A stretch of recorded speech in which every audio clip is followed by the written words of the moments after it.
қазақ тілі сабағы. Орнымызға отырамыз. Бүгінгі көңіл күйімізді суреттеу үшін алдарыңыздағы қағазға өз көңіл күйлеріңізді белгілейміз. Смайликке көрсете қойыңыздар. Көрсете қойыңдар маған. Керемет. Көңіл күйлері қандай көңілді. Бүгін күліп өте тамаша. Қазақтың дәстүрлері көп балалар. Ұлттық дәстүріміз көп. Соның ішінде балалар шашу деген сөзді түсінесіздер ме? Қандай болады шашу?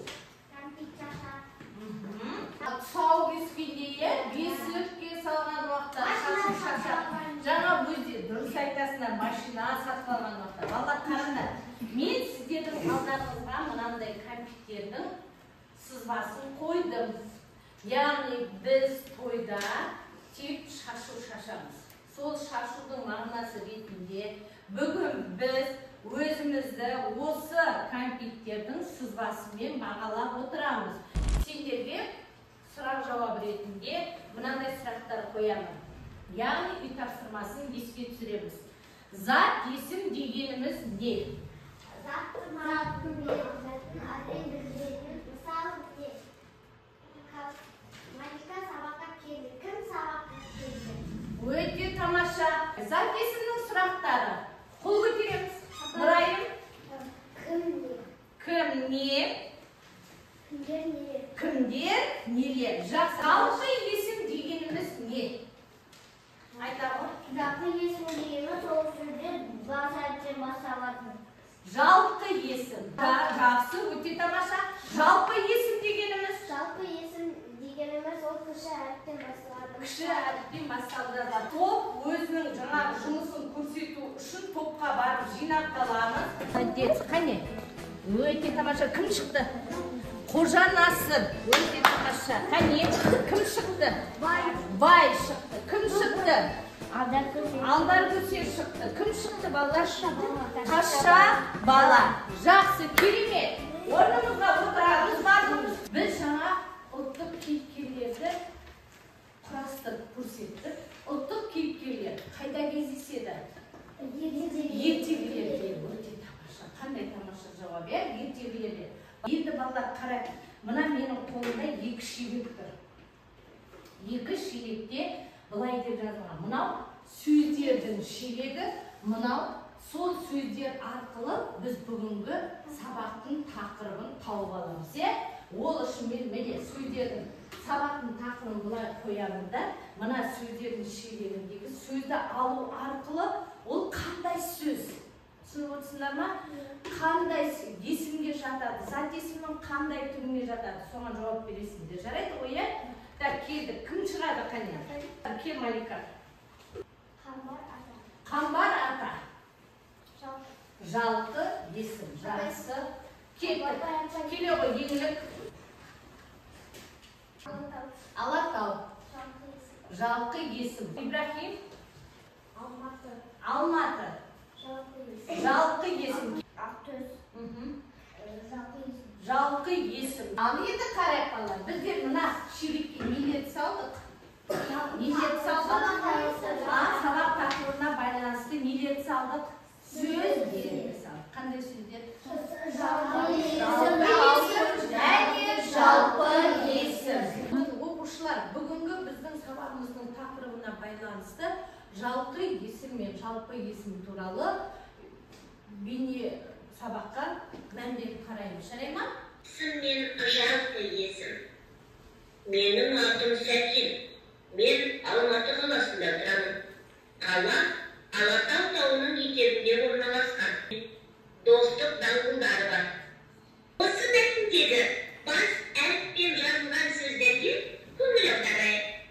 Алматы қаланың аты. Алатау таудың аты. Қандай сөздер жалқы есім деп аталады? Жер су аттары. Жер су аттары. Адам аттары. Жан жануарларға қойылған аттарды балалар бас әріптен бастап, олар жалқы есім деп аталады. Енді кітабымызды ашамыз. 36-шы жаттығуға қараймыз. алдар көсе туралы әңгімелеп көр. Кім алдар көсе туралы біледі? Айтағын Нұрайым үдемейді. Алдар көсе жолдардан жылқысымен қойын жоғалып қалған. Тағы да суретке қарап отырмыз, балалар, суретпен жұмыс жасап жатырмыз. Тағы Марлен? Сөйтеді қойына баржанақта жылқы сиырлатып алады, жақсы. Қандай ат қоюға болады ертеңге? Қандай ат қоюға болады? Алдар көсе мен ұры деген ертегіні балалар қазір біздер тамашалаймыз.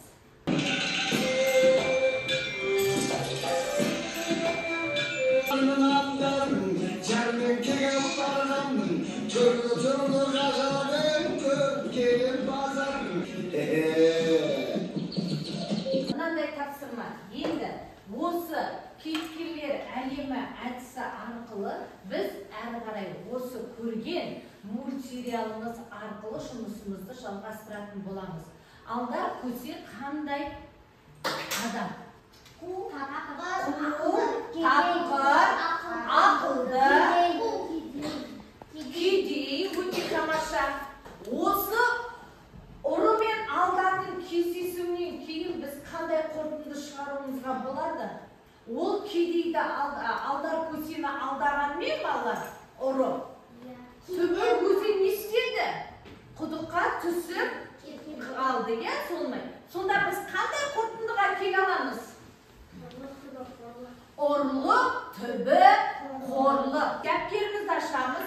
Бүгінгі біздің сабағымыздағы негізгі тақырып бойынша ұрлық, түбі, қорлық деген мақалды дәптерімізге әдемі көркем етіп жазып аламыз. Енді кеттік әрі қарай тапсырма балалар алдарыңызда еркін жазу әдісі бойынша тапсырма берілген. Яғни отырып, еркін жазып, еркін ойымызды осы 4 сөзді пайдалана отырып, алдар көсені сипаттап жіберейік.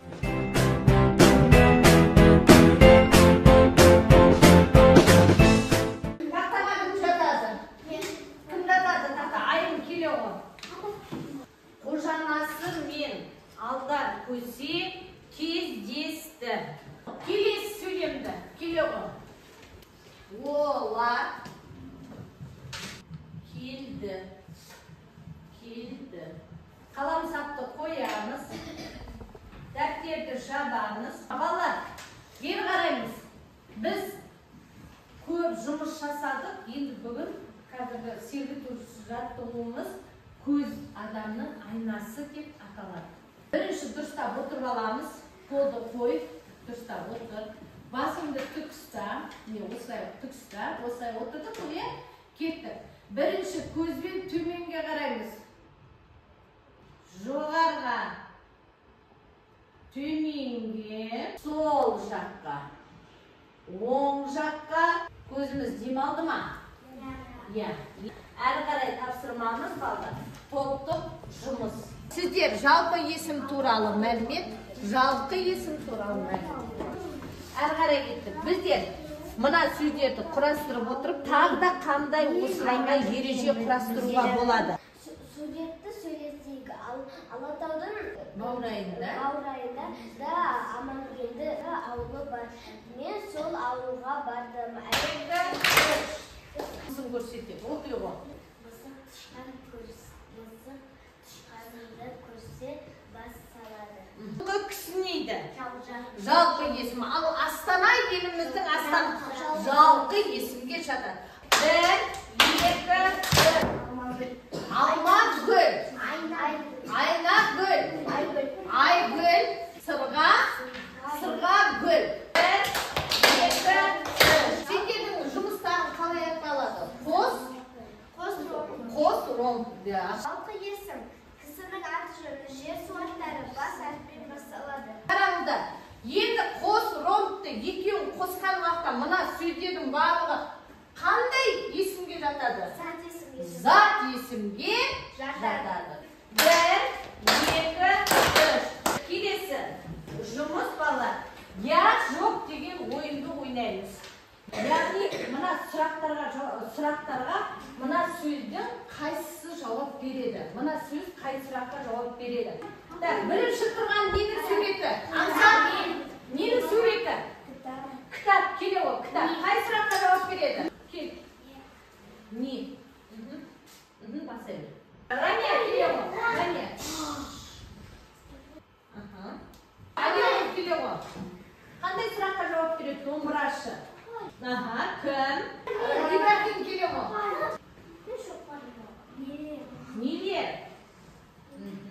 Дұрыс па, кел қараймыз. Дұрыс. Қолыңды көтер әдісі бойынша бүгінгі біздің сабақта не түсіндің, не алдың, өзім қалай оны өмірде пайдалана алам деген мағынада біз қазір мына сабақтың мынандай тапсырмалары түсініксіз болды. Я болмаса мына тапсырмаларды мен түсіндім деген сияқты өз ойларыңызды ортаға саласыздар. Енді былай жасаймыз. Бірінші, саған сабақ ұнамаса, сабақ түсініксіз болса, сол қолдарыңды көтересіңдер. Түсінікті болды ма барлығы? Жақсы. Екінші, сабақ түсінікті болды. Тапсырмаларды орындауда белсенді бола алмадым деген оқушылар оң қолын көтереді.